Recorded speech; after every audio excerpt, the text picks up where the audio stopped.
اسی طریقے کے واقعاتوں کو سننے کے لیے ہمارے چینل کو سبسکرائب کریں۔ بسم اللہ الرحمن الرحیم۔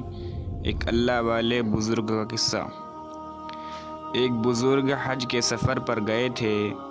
جب وہ ایک جگہ سے گزر رہے تھے، ان کے ہاتھ میں ایک تھیلا تھا، اس میں کچھ پیسے تھے۔ اچانک ایک چور ان کے ہاتھ سے تھیلا چھین کر بھاگ گیا۔ جب چور کافی دور نکل گیا، تب اچانک اس کی آنکھوں کی روشنی ختم ہو گئی۔ آنکھوں کی روشنی جاتے دیکھ اس چور نے رونا شروع کر دیا۔ جب لوگوں نے چور سے پوچھا، بھائی کیا ہوا؟ تو وہ کہنے لگا، میں نے ایک آدمی کا تھیلا چھینا ہے، وہ کوئی بڑا اللہ کا قریب بندہ ہے، میری آنکھوں کی روشنی چلی گئی۔ خدا کے لیے مجھے اس کے پاس پہنچا دو تاکہ میں اس سے معافی مانگ سکوں۔ جب لوگوں نے پوچھا کہ یہ قصہ کہاں پیش آیا، تو کہنے لگا، فلاں نائی کی دکان کے قریب پیش آیا۔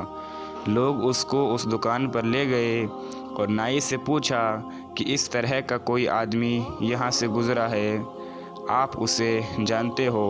اس نے کہا، ہاں، مجھے اس کا گھر تو پتہ نہیں، ہاں مگر نماز کے لیے وہ آتے جاتے رہتے ہیں، اگلی نماز کے لیے پھر آئیں گے۔ یہ لوگ انتظار میں بیٹھ گئے۔ وہ بزرگ اپنے وقت پر تشریف لائے۔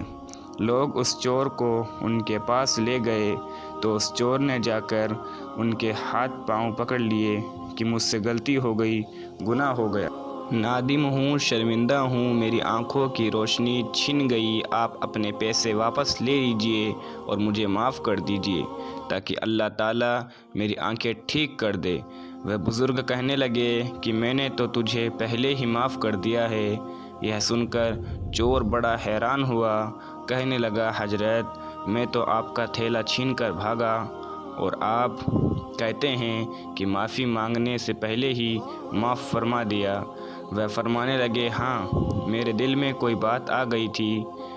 فرمانے لگے، میں نے ایک حدیث پڑھی جس میں نبی اکرم صلی اللہ علیہ وسلم نے فرمایا کہ قیامت کے دن جب میری امت کا حساب پیش کیا جائے گا تو میں اس وقت تک میزان کے قریب رہوں گا جب تک میرے آخری امتی کا فیصلہ نہیں ہو جاتا۔ میرے دل میں یہ بات آئی کہ اگر میں نے اس چور کو معاف نہیں کیا تو قیامت کے دن یہ مقدمہ پیش ہوگا، اور جتنی دیر میرے مقدمے کا فیصلہ ہونے میں لگے گی، اللہ کے نبی علیہ السلام کو اتنی دیر جنت سے باہر رہنا پڑے گا۔ اس لیے میں نے معاف کر دیا کہ نہ تو مقدمہ پیش ہوگا، نہ ہی میرے محبوب کو جنت میں جانے میں دیر لگے گی، وہ جلد جنت میں تشریف لے جائیں گے۔